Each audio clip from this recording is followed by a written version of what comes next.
You're speaking there about a galaxy, and your galaxy includes multimedia too. You've generated a whole series of videos on YouTube linking to the research you did for Who Killed Pete Barole. How does that trip, that journey you took with a friend of yours who is Xhosa, feed into your novel? And were there any times where it complicated the writing process? Yes.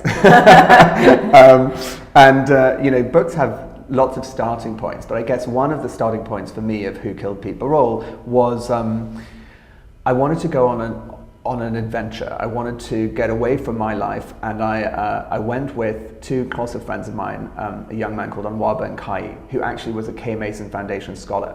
I wrote a book called The Drowning People, and with the money from that, which became a bestseller, I set up the K. Mason Foundation in memory of my sister, and we help amazing kids get educations their parents couldn't afford. So I'd met Onwaba when he was 12, and by that stage he was like 27, and I said, let's go on an adventure, and he and I and another friend of ours, Nellie Tom, set off to Ngamakwe in the Eastern Cape.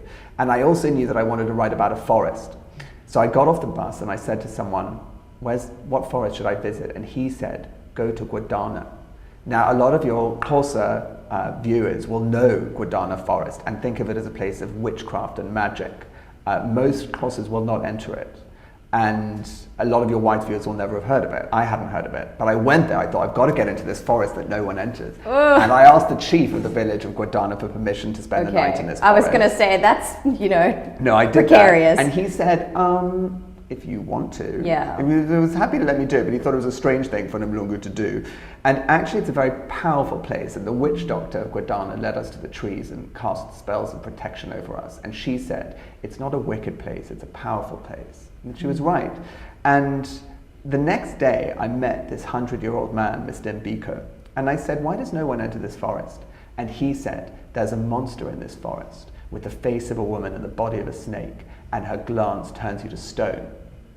And I said, if that's true, how does anyone know?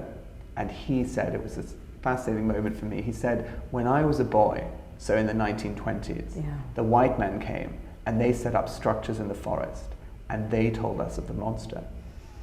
And I thought, there could be a monster, but also somebody might have told you a big lie for their own purposes. Yes, to gain access to a rich forest full of wood. And that forest, which was once vast, is now tiny. Yeah. And I thought to myself, what were the circumstances of that lie? Who told this story so powerfully that 100 years later, people don't enter the forest? Yeah.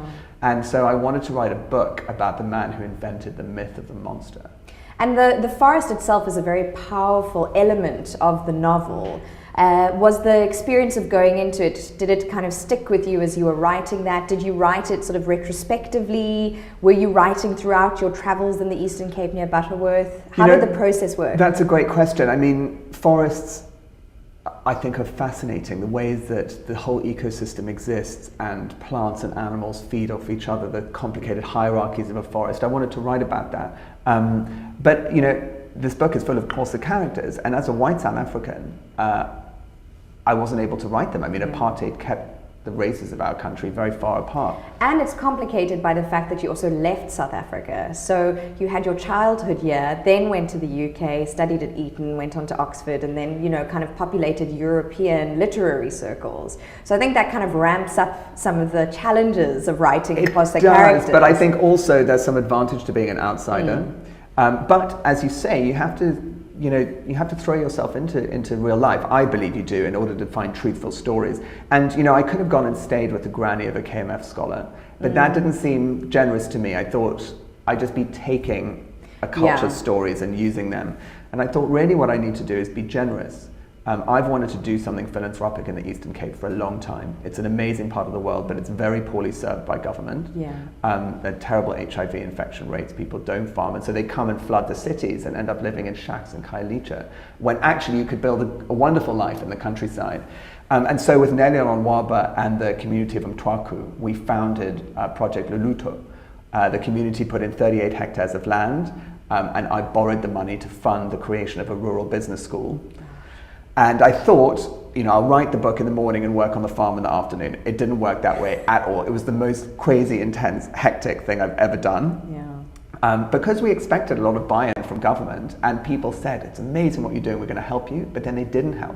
So the money kind of whittled down and down and down. And my bet was, if we can build a campus, we'll make other people will invest. Yes, once you have that sort of site. So it was an incredible experience. It was one of the most difficult things I've ever done. We lived in a tent. Well, it was quite a big tent by the time we'd finished building it. But we planted a forest of 1,000 trees, built classrooms and teaching gardens.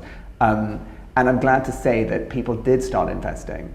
So the Hans Hohuysen Trust paid for the installation of one of the largest solar-powered water extraction facilities in South Africa, thanks Hans Hohuysen. And actually, as a result, it's interesting, as Who Killed Pete Burrell hits the shelves, hundreds of people are being kept alive, and so are their animals, through the worst drought in a generation. Yes. Because of the kind of crazy adventure. The power of story, in a way. Yeah, the power of story, exactly.